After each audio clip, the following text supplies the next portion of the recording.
இறையாண்மையுடன் செயல்படுவதில் சிரமத்தில் இலங்கை. சில நாடுகளுடன் சில விடயங்களில் உடன்பாடு இல்லாத போதும் உள்ளூர் பொருளாதாரத்தில் உள்ள பிரச்சினைகள் காரணமாக இலங்கை முழுமையாக சுதந்திரமாகவும் இறையாண்மையுடனும் செயல்பட முடியாதுள்ளதாக இலங்கையின் வெளியுறவு அமைச்சர் விஜித ஹேரத் தெரிவித்துள்ளார். புத்தாண்டுக்கான பணிகளை ஆரம்பித்த நிலையில் வெளியுறவு அமைச்சகத்தில் பேசிய விஜித ஹேரத், சுதந்திரமான மற்றும் இறையாண்மை கொண்ட தேசத்தை நோக்கி பொருளாதாரத்தை வலுப்படுத்துவதே இலங்கையின் முக்கிய குறிக்கோள் என்று குறிப்பிட்டிருக்கின்றனர். இலங்கை பொருளாதார ரீதியாக திவாலாகி விடும்போது நாட்டுக்கு பிடிக்காவிட்டாலும் சர்வதேச அரங்கில் நாட்டின் சுதந்திரம் மற்றும் இறையாண்மை பற்றி சிந்திக்காமல் சில நடவடிக்கைகளை எடுக்க வேண்டியிருந்தது. எனினும் பொருளாதார ரீதியாக வலுவாக இருந்தால் ஒரு நாடாக நமது சுதந்திரத்தையும் இறையாண்மையையும் பாதுகாக்க முடியும் என்று ஹேரத் குறிப்பிட்டிருக்கின்றனர்.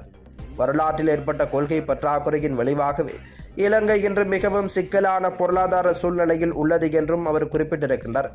அத்துடன் சுற்றுலாத்துறையில் இலங்கை கடந்த ஆண்டு இறுதிக்குள் 2 மில்லியன் இலக்கை அடைய முடிந்தது என்றும் அமைச்சர் தெரிவித்துள்ளார்.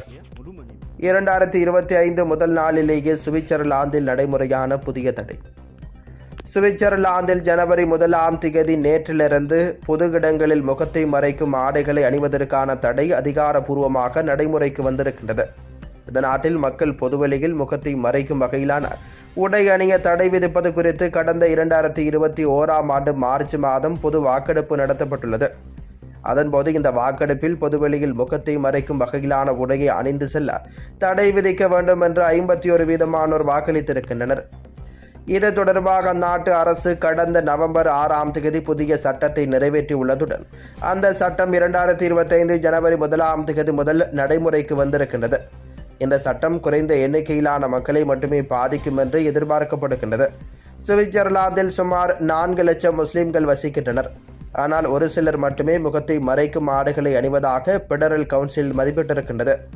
எவ்வாறாயினும் இந்த தடையானது முஸ்லிம் சுற்றுலா பயணிகளை, குறிப்பாக மத்திய கிழக்கு நாடுகளிலிருந்து பாரம்பரியமாக இத்தகைய முக்காடுகளை அணிந்து வரும் சுற்றுலா பயணிகளை பாதிக்கலாம் என சுற்றுலா நிபுணர்கள் கவலைகளை வெளியிட்டுள்ளமை குறிப்பிடத்தக்கது. காங்கேசன்துறை நாகப்பட்டினம் இடையிலான படகு சேவை தொடர்பில் முக்கிய அறிவிப்பு. காங்கேசன்துறைக்கும் நாகப்பட்டினத்துக்கும் இடையிலான பயணிகள் கப்பல் சேவை இன்றைய தினம் இடம்பெறாது என அறிவிக்கப்பட்டிருக்கின்றது. மேலும் எதிர்வரும் 6ஆம் தேதி மீண்டும் இந்த கப்பல் சேவை ஆரம்பிக்கப்படும் எனவும் அறிவிக்கப்பட்டிருக்கின்றது. குறித்த கப்பல் நிறுவனத்தின் அதிகாரி ஒருவரை மேற்கோள் காட்டி இந்த அறிவிப்பு வெளியிடப்பட்டுள்ளது. காலநிலை சீரின்மை காரணமாக காங்கேசன்துறை நாகப்பட்டினம் இடையிலான கப்பல் சேவையானது இடைநிறுத்தப்பட்டிருந்தது. இந்த நிலையில் மீண்டும் இன்றைய தினம் பயணிகள் கப்பல் சேவை இடம்பெறும் என அறிவிக்கப்பட்டிருந்தது. இருப்பினும் காலநிலை சீரின்மை காரணமாக இன்றைய தினம் கப்பல் சேவை இடம்பெறாது என்றும் எதிர்வரும் ஜனவரி 6ஆம் தேதியே பயணிகள் கப்பல் சேவை மீள ஆரம்பிக்கப்படும் என்றும் தற்பொழுது அறிவிக்கப்பட்டுள்ளது. உலக கிரிக்கெட் அரங்கில் 2025ஆம் ஆண்டின் முதல் சதத்தை பெற்ற இலங்கை வீரர். உலக கிரிக்கெட் அரங்கில் 2025ஆம் ஆண்டின் முதல் சதத்தை இலங்கையின் வீரர் ஒருவர் பெற்றுக் கொண்டுள்ளார். நியூசிலாந்து அணிக்கு எதிரான 3வது 20-20 கிரிக்கெட் போட்டியில் இலங்கை வீரர் குசல் பெரேரா இந்த சதத்தை பெற்றுக் கொண்டுள்ளார். 2 அணிகளுக்கும் இடையிலான 3வது 20-20 போட்டி இன்று கெச்சன் ஓவிலில் நடைபெற்று வருகின்றது. இதனிலையில் போட்டியில் முதலில் துடுப்படுத்த ஆடிய இலங்கை அணி தமது 20 ஓவர்களில் 5 விக்கெட்டுகளை இழந்து 218 ஓட்டங்களை பெற்றுக் கொண்டது. இதில் குசல் பெரேரா 46 பந்துகளை எதிர்கொண்டு 101 ஓட்டங்களை பெற்றுக் கொண்டுள்ளார். இதுவே 2025ஆம் ஆண்டு உலக கிரிக்கெட்டில் பெறப்பட்ட சதமாக கருதப்படுகிறது. சரித் அகலங்க 46 ஓட்டங்களை பெற்றுக் கொண்டுள்ளார். இந்த நிலையில் நியூசிலாந்து அணி 219 ஓட்டங்களை நோக்கி துடுப்படுத்தாடி வருகிறது. 2 அணிகளுக்கும் இடையிலான 3 போட்டிகளை கொண்ட 20-20 தொடரில் ஏற்கனவே நியூசிலாந்து அணி 2 போட்டிகளில் வெற்றி பெற்று தொடரை கைப்பற்றியிருக்கின்றது. அரசாங்கம் 3 வேளை உணவை உறுதி செய்தாலே போதுமானது, நாமல் தெரிவிப்பு. தற்போதைய அரசாங்கத்தால் பொதுமக்களுக்கு ஒரு நாளைக்கு குறைந்தது 3 வேளை உணவு கிடைப்பதை உறுதி செய்ய முடிந்தால் அதுவே போதுமானதாக இருக்கும் என்று பொதுஜன பெரமுனவின் தேசிய அமைப்பாளர் நாமல் ராஜபக்ச குறிப்பிட்டுள்ளார். ஊடகவியலாளர்களிடம் அவர் இந்த கருத்தை தெரிவித்திருக்கின்றனர். மக்கள் அரசாங்கத்துக்கு அதிகாரம் அளித்திருக்கின்றனர்.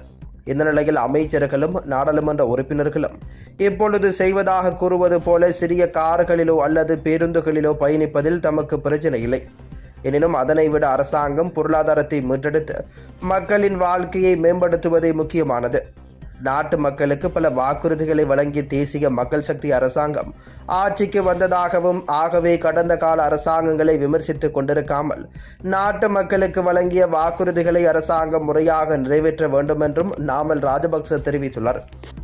அத்தியாவசிய பொருட்களின் இறக்குமதி விவகாரம் நிதியமைச்சகம் வெளியிட்டுள்ள அறிவிப்பு.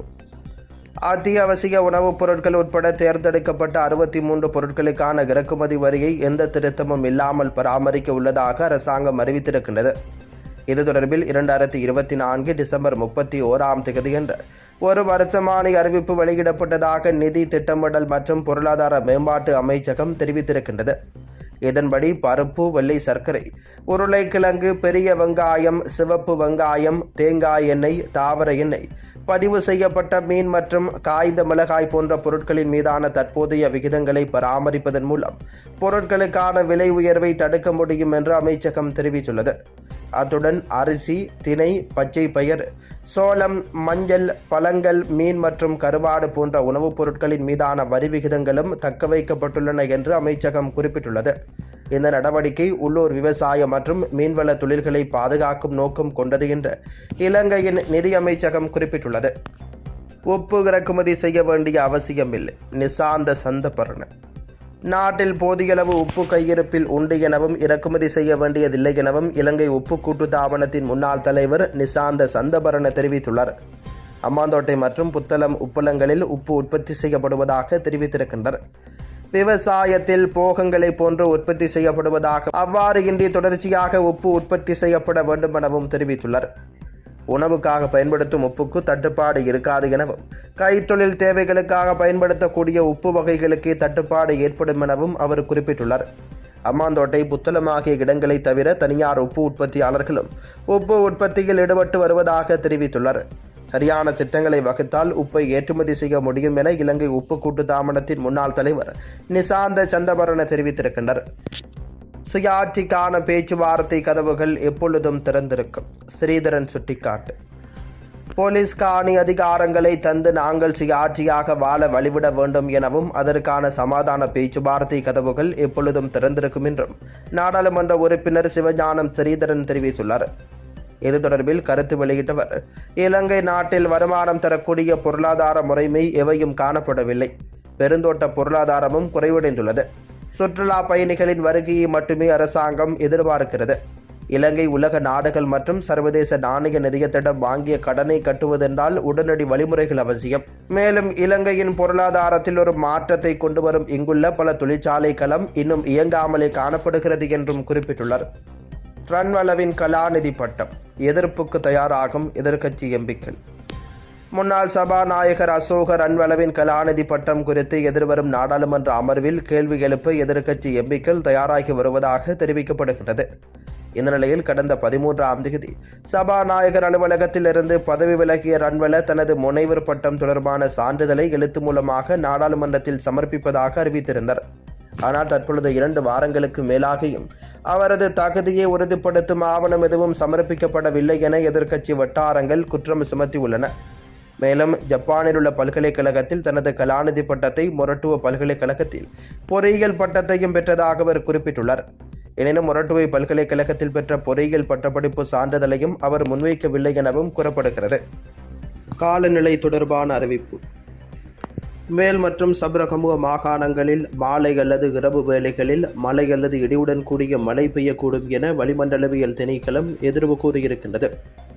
மத்திய, ஊவா, தென் மாகாணங்களிலும் அம்பாறை, மட்டக்களப்பு மாவட்டங்களிலும் அவ்வப்போது மழை அல்லது இடியுடன் கூடிய மழை பெய்யக்கூடும். வடக்கு, கிழக்கு, வடமத்திய, வடமேல், தென் மாகாணங்களில் அவ்வப்போது மணித்தியாலத்துக்கு 30 தொடக்கம் 40 கிலோமீட்டர் வரையான வேகத்தில் ஓரளவு பலத்த காற்று வீசக்கூடும் என எதிர்பார்க்கப்படுகின்றது. மேல் சப்ரகமுவ, மத்திய மாகாணங்களில் சில இடங்களில் காலை வேளையில் பனிமூட்டமான நிலை காணப்படும் என எதிர்பார்க்கப்படுகின்றது. இடியுடன் கூடிய மழை பெய்யும் வேளைகளில் அப்பிரதேசங்களில் தற்காலிகமாக பலத்த காற்றும் வீசக்கூடும். மின்னல் தாக்கங்களினால் ஏற்படக்கூடிய பாதிப்புகளை குறைத்துக் கொள்ள தேவையான முன்னெச்சரிக்கை நடவடிக்கைகளை எடுத்துக் கொள்ளுமாறு பொதுமக்கள் அறிவுறுத்தப்படுகின்றனர். ஒரு வாரத்தில் 7000க்கும் மேற்பட்ட போக்குவரத்து விதிமீறல்கள். புத்தாண்டு தினத்தில் அதிகாலை 6 மணியுடன் நிறைவு பெற்ற ஒரு வார கால பகுதியில் 7000க்கும் மேற்பட்ட போக்குவரத்து விதிமீறல் சம்பவங்கள் நடைபெற்றுள்ளன. பதில் போலீஸ் மா அதிபர் பிரியந்த வீரசூரியவின் பணிப்புரைக்கு அமைய கடந்த டிசம்பர் 23ஆம் தேதி தொடக்கம் போலீசார் விசேட போக்குவரத்து கண்காணிப்பு நடவடிக்கை ஒன்றை ஆரம்பித்திருந்தனர். இதன்போது கடந்த ஒரு வார காலத்துக்குள் 7264 போக்குவரத்து விதிமீறல் சம்பவங்கள் தொடர்பில் போலீசார் வழக்கு பதிவு செய்திருக்கின்றனர். அவற்றில் மதுபோதையில் வாகனம் செலுத்தல் 529, ஆபத்தான மற்றும் அலட்சியமாக வாகனம் செலுத்தல் 57 பேரும், அதிவேகத்தில் வாகனத்தில் செல்லுதல் 54 பேரும், வீதி போக்குவரத்து சட்டங்களை மீறிய சம்பவங்கள் 1057, சாரதி அனுமதி பத்திர முறைகேடு சம்பவங்கள் 614 மற்றும் ஏனைய போக்குவரத்து விதிமீறல்கள் 4953 சம்பவங்கள் என்ற வகையில் வழக்கு பதிவு செய்யப்பட்டிருக்கின்றன. இதற்கிடையே புத்தாண்டு தினத்தில் இரவு நேரத்தில் மதுபோதையில் வாகனம் செலுத்திய 529 சாரதிகளுக்கு எதிராக நடவடிக்கை மேற்கொள்ளப்பட்டுள்ளது. கிளிநொச்சியில் ஒன்றாக மீட்கப்பட்டுள்ள 2 சடலங்கள். கிளிநொச்சியில் பாலம் ஒன்றின் அடியிலிருந்து 2 ஆண்களின் சடலங்கள் சற்று முன்னர் மீட்கப்பட்டுள்ளன. கிளிநொச்சி A35 வீதியில் அமைந்துள்ள புளியம்பொக்கனை 10ஆம் கட்டை பாலத்திற்கு அடியில் இருந்து ஒன்றாக இந்த சடலங்கள் மீட்கப்பட்டுள்ளதாக அந்த பகுதியில் இருக்கும் எமது செய்தியாளர் தெரிவித்திருக்கின்றனர்.